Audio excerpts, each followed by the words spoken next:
मानचित्रों द्वारा जल सुरक्षा आयोजन। मानचित्रों द्वारा जल सुरक्षा आयोजन करने के लिए जल ग्रहण क्षेत्र और मानचित्र की मूलभूत जानकारी होनी जरूरी है। जल ग्रहण क्षेत्र।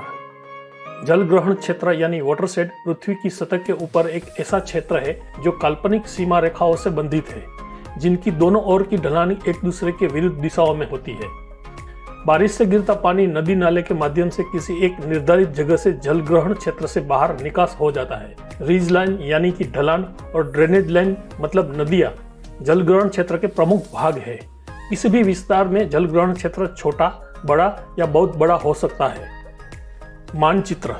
मानचित्र पृथ्वी पर कुदरत और मानव निर्मित रचना, उसकी जानकारी, उसका उपयोग निश्चित दिशा के सापेक्ष निश्चित प्रमाण नाप द्वारा आड़ी टेढ़ी मोटी पतली रेखा विविध रंगों और संज्ञाक से कागज या कपड़े पर बनाया गया भूमि का चित्र है।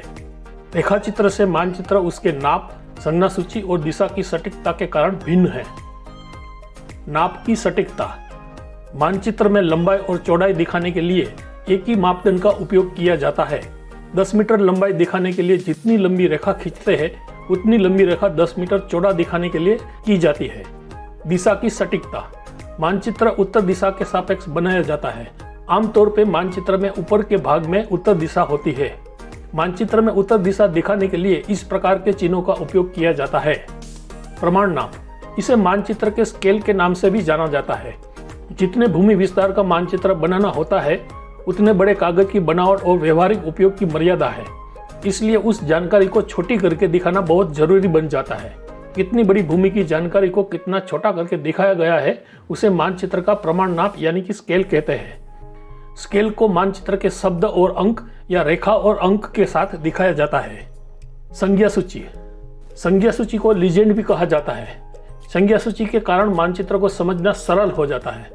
मानचित्र में विभिन्न जानकारी को भिन्न भिन्न रंग या संज्ञा से निरूपित किया जाता है। कौन सा रंग या संज्ञा क्या दर्शित करता है उसकी एक सूची मानचित्र में बनाई जाती है, जिसे संज्ञा सूची या लीजेंड कहते हैं। मानचित्र को समझने के लिए संज्ञा सूची को सबसे पहले समझना जरूरी होता है। जल ग्रहण क्षेत्र और मानचित्र की मूलभूत जानकारी के बाद आइए अब देखते हैं कि जल सुरक्षा का आयोजन करने के लिए कौन से मानचित्र की आवश्यकता है। जल सुरक्षा का आयोजन करने के लिए 7 मानचित्रों की आवश्यकता है। पहला, बुनियादी मानचित्र। दूसरा, भूमि उपयोगी मानचित्र। तीसरा, भू आकृति मानचित्र। चौथा, सतही भूस्तर मानचित्र। पांचवा, जल स्रोत मानचित्र। छठा, जल ग्रहण क्षेत्र मानचित्र। सातवां, आयोजन मानचित्र। बुनियादी मानचित्र यानी कि बेस मैप। बुनियादी मानचित्र में उस जानकारी को रखा जाता है जो कि जल स्रोत के आयोजन के लिए जरूरी विभिन्न प्रकार के मानचित्र को तैयार करने के लिए बार बार उपयोगी हो। इस मानचित्र में गांव तल, खेतों की जमीन, गांव की सीमा रेखा, तालाब, नदी, रास्ते, महत्वपूर्ण भूमि चिन्ह जैसी जानकारी दर्शित की जाती है। इस तरह की सब जानकारी कोई एक मानचित्र में फिलहाल उपलब्ध नहीं है। रेवेन्यू मैप और टॉपोशीट की जानकारियों का समन्वय करके बुनियादी मानचित्र बनाया जाता है। इस तरह बुनियादी मानचित्र में एक गांव या क्षेत्र को लेकर सभी महत्वपूर्ण जानकारी मिल जाती है। भूमि उपयोगी मानचित्र यानी कि लैंड यूज मैप। भूमि उपयोगी मानचित्र वो मानचित्र है जिसमें भूमि के मानव ने निर्धारित किए उपयोग जैसे कि सिंचित खेती, बिन सिंचित खेती, गांव तल, उद्योग संकुल, गोचर भूमि, वेस्टलैंड इत्यादि की जानकारी दर्शित होती है। जल ग्रहण क्षेत्र आयोजन के लिए जरूरी जल संतुलन यानी कि वाटर बैलेंस की जानकारी पाने के लिए भूमि उपयोगी मानचित्र का उपयोग किया जाता है। भूमि उपयोगी मानचित्र की मदद से कौन सी भूमि पर से कितना जल बह जाता है और जल स्रोत विकास द्वारा कितना जल संग्रह किया जा सकता है, यह जानने का प्रयास गिनती करके किया जाता है। इसके अलावा यह मानचित्र वर्तमान भूमि उपयोग में जल ग्रहण क्षेत्र आयोजन में कहाँ कैसे बदलाव आ सकता है उसका अनुमान लगाने के लिए भी उपयोग में लिया जाता है। भू आकृति मानचित्र यानी कि जियोमॉर्फोलॉजी मैप। इस मानचित्र में भूमि के ऊपर किस किस्म की भू आकृतियां हैं वह दर्शाया जाता है। यह मानचित्र जल स्रोत का आयोजन और विकास करने में उपयोगी होता है। सतही जल संरचना बनाने के लिए सही जगह का चयन करने के लिए यह मानचित्र महत्वपूर्ण है।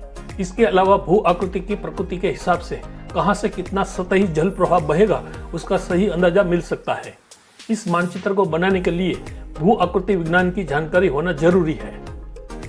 सतही भूस्तर मानचित्र यानी कि सरफेस जियोलॉजी मैप। इस मानचित्र में भूस्तर में स्थित विभिन्न चट्टानें और उनकी विशेषताओं को दर्शाया जाता है।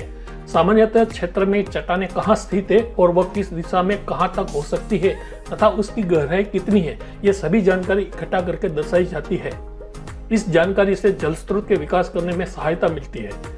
भू आकृति मानचित्र के साथ इस मानचित्र के माध्यम से जल संग्रहण संरचना बनाने के लिए सही जगह का चयन किया जा सकता है। यह मानचित्र बनाने के लिए काफी अनुभव होना जरूरी है। अनुभव के लिए नदी नाले और जहाँ पे चट्टानें भूमि के ऊपर दिखाई देती है वहां पद चलन करके अध्ययन करना चाहिए।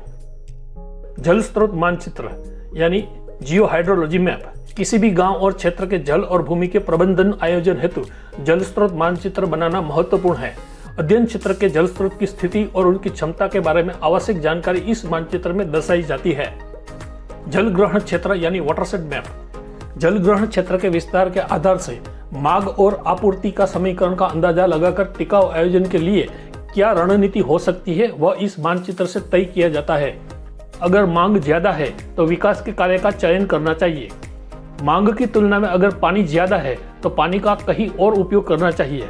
अगर मांग और आपूर्ति का संतुलन हो तो सही प्रबंधन को बनाए रखना जरूरी है। आयोजन मानचित्र यानी कि प्लानिंग मैप सभी मानचित्र को साथ में लेकर गांव के लोगों के साथ बैठकर सलाह मशवरा करके सही निष्कर्ष के साथ जल और भूमि के प्रबंधन का आयोजन इस मानचित्र में दर्शाया जाता है।